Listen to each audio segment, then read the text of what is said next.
Okay, so yesterday I got about 40 feet of track down. I couldn't use my phone because my son had it, so I couldn't record yesterday. But I got about 40 feet down. Now this area, I'm not going to put down the crushed stone yet because I might need to take it up. I do need to remove this frame around this garden here because technically the track's going right through where the garden is. So I didn't want to put stone down where it's not going to be. So I got until about right here, about 40 feet yesterday. And today I'm going to do another 50 feet. So today what I did, yesterday I was doing just 5 feet at a time, do the whole thing. And then continue putting the next rail. So today I tried something different. What I did was I assembled all of the rail first. So the rail is all assembled up until this point here is where I'm trying to get to today. So I'm going to try to get all that. So I got all the rail assembled. And now what I'm going to do is I'm going through and I'm putting the ties down. These are the old ties from my father's house. One side's disgusting, but the other side's fine. I could probably get another 5 years out of it. And whereas this is just a siding track, I really don't care. I'll get all new ties for the main. So what I've done is I'm doing a 3.5 inch spacing between the 1.5 inch ties. I'm using a full 2x4. I know a lot of people are using 2x2s, and a lot of people are also using composite. Once I get out to the main line, I'm gonna look into the composite stuff. But whereas this was all free, I figured I'll just do that for now. So I've gone through and have laid out. I have more ties too. I have a whole crap load more. But I got up to here with what I had for this load. It is starting to rain out now, of course. That's my life. But as you can see, it's like huge trees around here, so it's not going to be too bad. But so I've got them all spaced out up to here. So I'm going to try to quickly bang this out before it starts downpouring. Got my gauges there. What else? Yeah, this stuff is killing my back. Like bending over doing these screws. I know a lot of guys will pre-assemble like 10-foot sections on a workbench and then bring it out. But like I didn't want to grind rail that wasn't properly spaced and stuff like that. So I'm just gonna torture myself and my back with bending over. So I'm gonna set this up over here, and I'm gonna do some on the camera. I'm not gonna do it all, but I'll do some so you can see. And that's that's that shed I built, the blue and teal. Pretty badass, huh? Alright, let me do some of this.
remember to stand up after I do a couple of these. Because if I remain bent over, I'll just shuffle my way forward. It hurts as hell.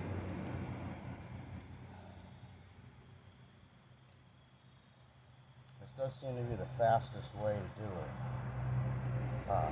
Assembling a bunch of rail first, then setting up all the ties second, and then screwing all the ties third. It's sort of like a Henry Ford track assembly line going here.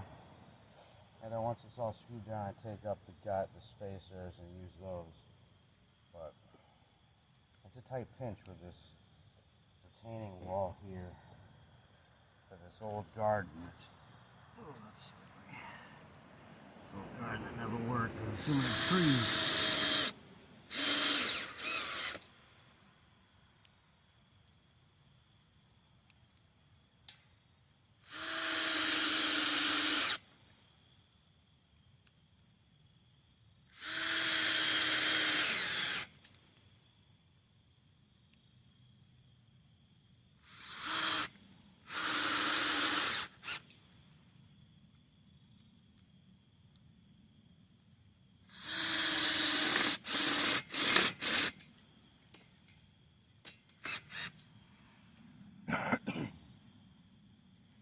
I know it's not level, and that's fine.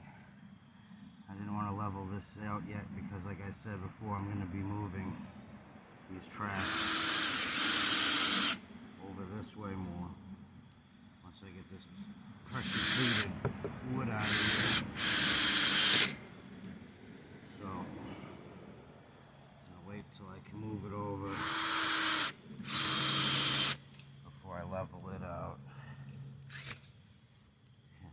Stone in.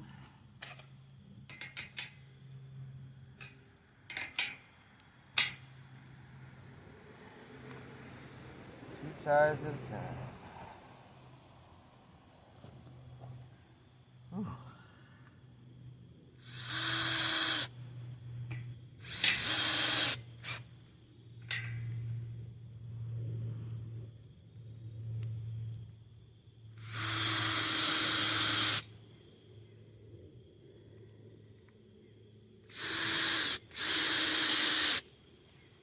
Lucked out big time with these ties. I thought I was going to be throwing away like almost all of them. But in reality, I only ended up throwing away like maybe 2 dozen. Most of them were garbage on one side, the side that was up.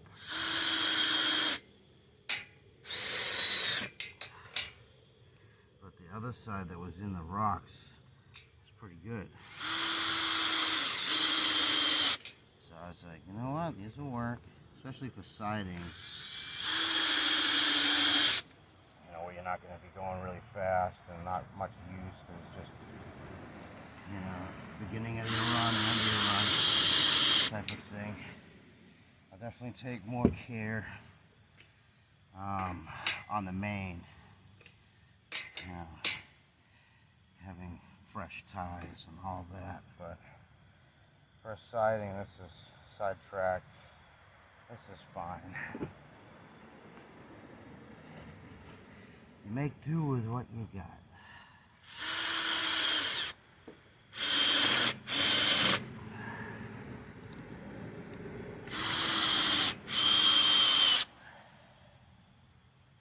Oh, my back.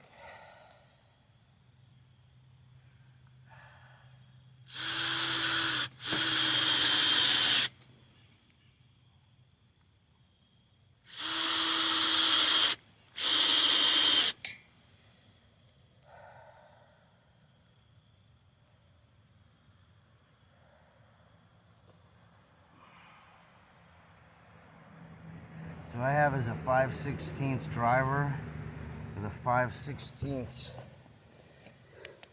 screw. It does have a flathead slot in the front, but you're definitely not going to want to use either a flathead or a Phillips head. You're going to want to use a driver. So this is a 5/16 driver. It's about 1 inch long. It's sort of like a washer head, as you can see. I don't know if you can see, I'm not in front of the camera. Some companies are also using washers on that as well. But,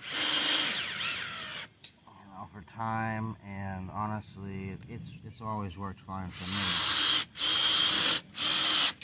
With just the washer head type screw. You're not gonna find these screws at Home Depot. You gotta special order the bulk quantities. Home Depot will sell you the little baggies, and that's just insane. You need a lot. You need a lot of these screws. You can get a bag of like 1,000 for like 30-40 bucks from these track suppliers, which is a really good price.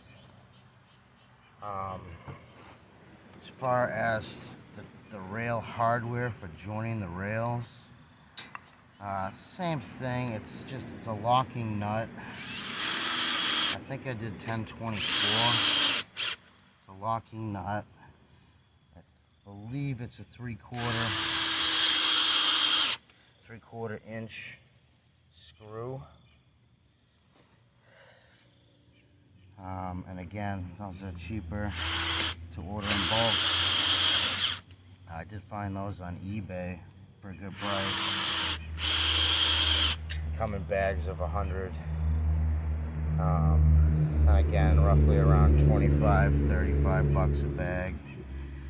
But yeah, you're gonna need a lot more of these screws than you would rail connectors. And then the aluminum rail connector plates that you put on either side of the track, you can see it right here. I don't know if you can see it in that angle, but yeah, they're about 60 cents a piece if you order them pre-drilled. And then there's obviously shipping on top of that. Home Depot does sell a 3-foot piece of bar stock. And I do have access now to, I had a metal cutter. So I just slid it in the metal cutter, set it up for 4 inches. Just went to town, chopping up 4-inch pieces, and then I programmed my Bridgeport at where I work now to do the 4 holes 1 inch apart, using a little bigger than the 5/16. I can't remember what size it was. It was like 1364, something like that. Yeah, it took me a few hours, but I did get them all drilled. Or yeah.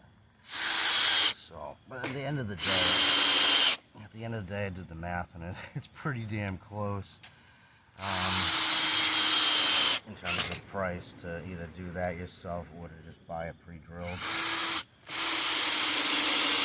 So I think from here on out, I will probably just move that up a little. Oh God, probably just order them pre-drilled. This Hans labor ain't cheap. Yeah, my back is screaming right now. I'm doing a split. Bending over. I'm not an acrobat at all.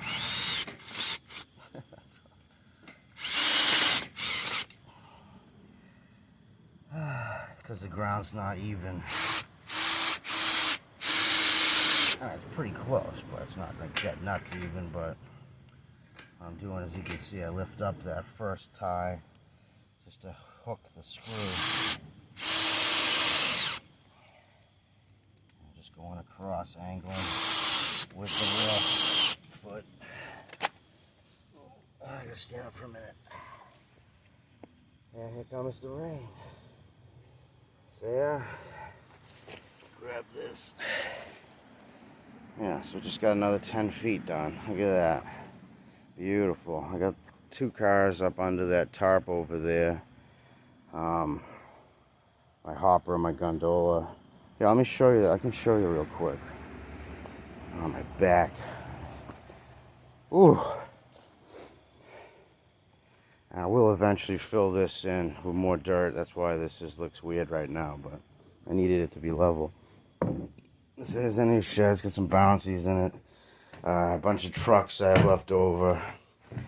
So here's that, oh, it's a Plymouth 24 volt deep cycle battery switcher engine here. I did end up, when I first got it, shortly after I had gotten it, the motor burned out, so I had to replace the motor in it. It's just a wheelchair motor, so the motor's pretty new. I mean, the whole thing overall is like 10-15 years old, and it hasn't had any use in the last 10 years, so I haven't dragged this out yet and hooked. I guarantee these batteries are dead. That's a given. So I got to put those on, jump them to a car just to get them up to 12 volts. Because all these stupid trickle charges will think it's a 6 volt and will only bring it up to 6 volts. So I got to get it up to 12 first, and then I can put them on trickle chargers that I have. As soon as I have a nice day, I'll see if that thing is still working, hopefully. But yeah, I keep a couple of the bouncers are in here, some tools. I got garage up front. This is my pile of wood I gotta split. I got a whole bunch more bouncers in this trailer. While I have this camera here, I mean, it's starting to rain, but who cares? I'll show you the cars I have. Oh, I don't want to bend over. Alright, so here's the old Burlington Northern hopper that I have. As you can see, I mounted the controls. Jesus, yeah, there's a plug, so that would plug into the back of the engine. But there's the control, and I would have a little bench seat there. It's actually over there right now with a radio on it. And I just sit in that. And then here's the gondola car that I had made. So I think it looks good with the black, with the teal stripe, and then the silver on the top edge. And the same thing, we have made all these little seats that just sit on top of, sandwich in the edge. Actually, let me show you real quick. There's a really cost-effective way of building a seat. I mean, I'd still love to get like padded seats down the road, but yeah, let me take this real quick. Alright, so what I did here is I've got a stepper.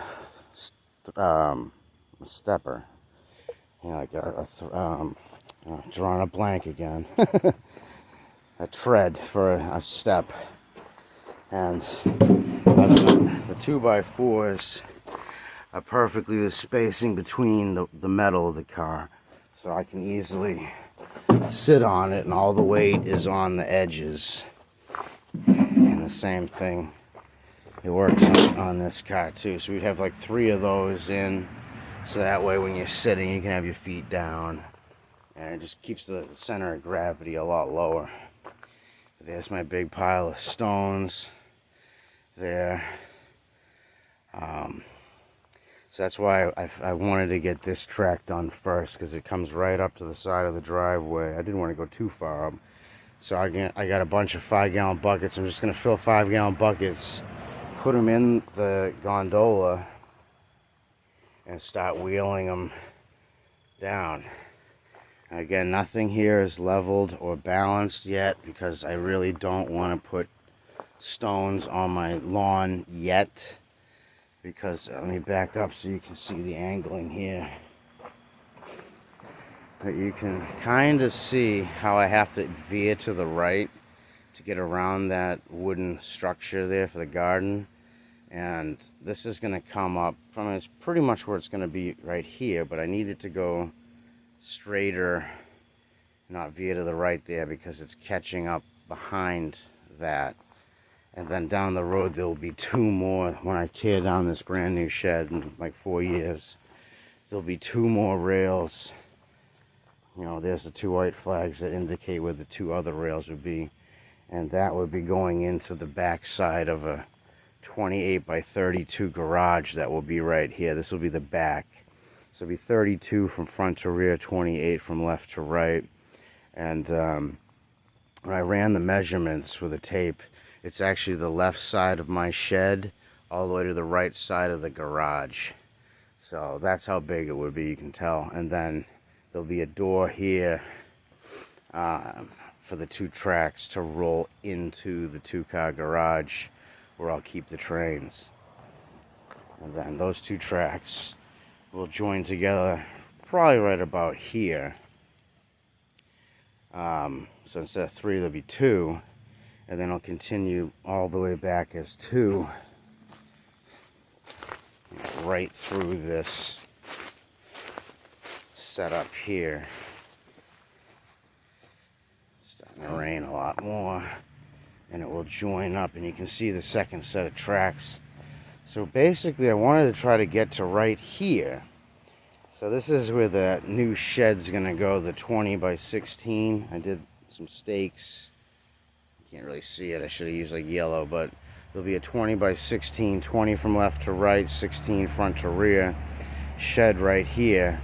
And then off the right side of the shed will be some kind of like, almost like a drive-in car bay type, just a covering, but no walls. That will go over these 2. And this will be the storage for that 3rd terrain, like I said.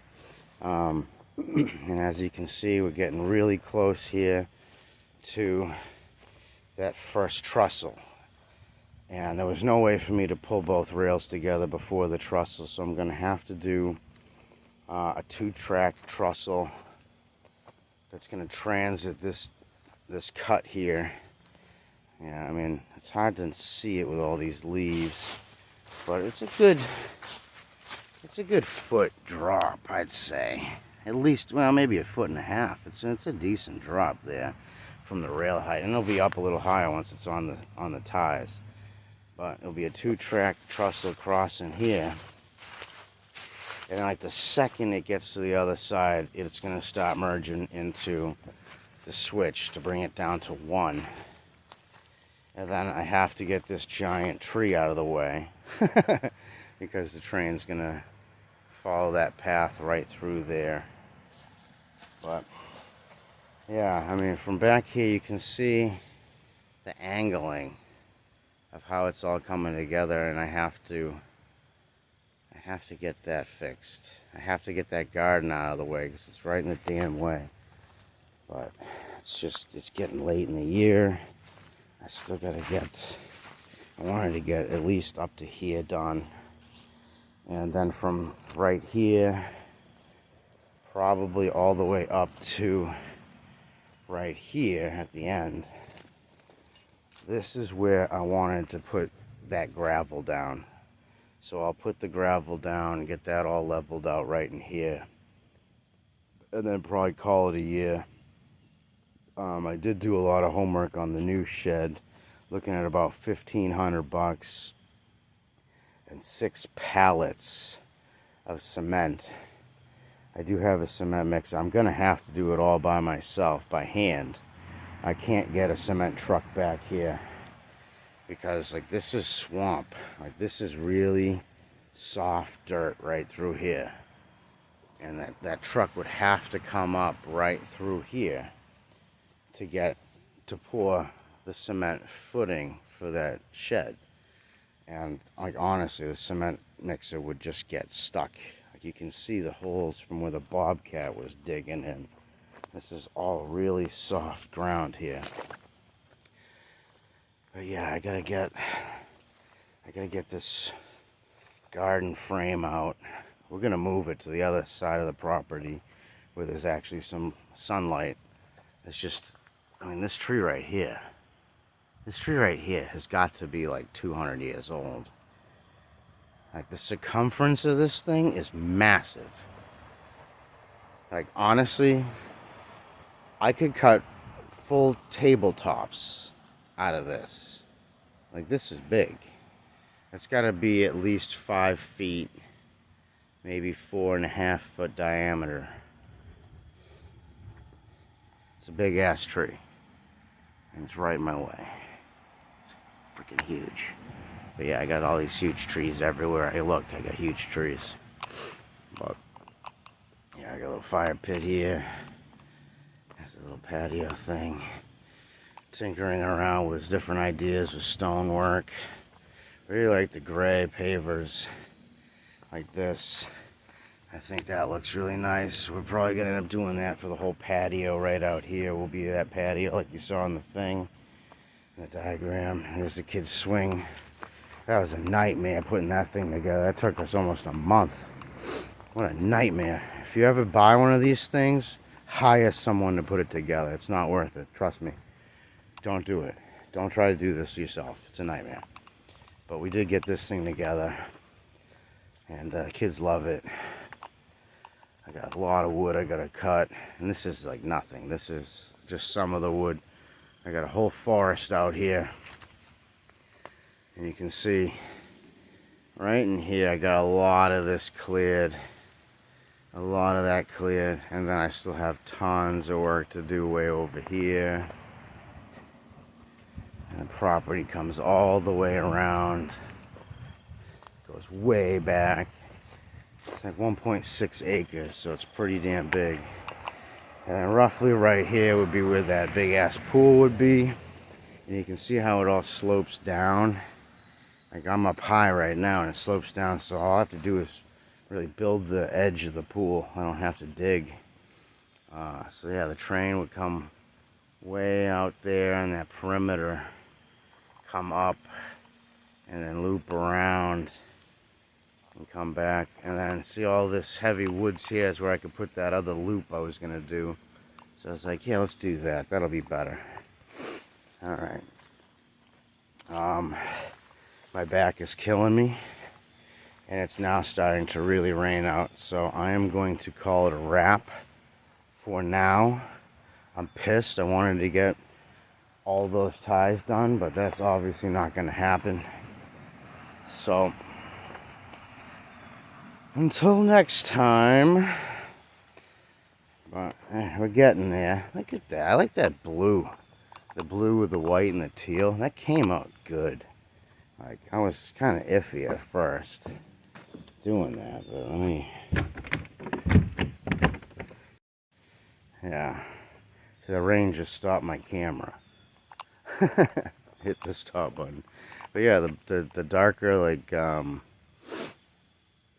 it's almost like a harbor blue with white trim and the teal doors. It came out really nice. And then the pressure treated deck. And again, I'm gonna fill this. We'll probably put like a little retaining wall there with a step, so that way it's not like this drop off like you can see. But I had to level it. And then I'm probably gonna end up doing like a stone retaining wall along that edge at some point, just to keep the stones from floating into the grass. But yeah, here's all that new grass. You can see this is the guy put down all this nice new grass. Babied it all summer. This used to just flood. This whole thing was like a big pond right here, and it would take weeks for it to just absorb into the ground. But yep, that's about it. All this wood and a couple of my 2 lime trees. I have not yet gotten a lime. Probably will never get a lime, but we'll see. To go with my Corona. Alright, it's pouring out. I gotta get out of here. I gotta put the tarp on the train, and I will see you guys on the next video.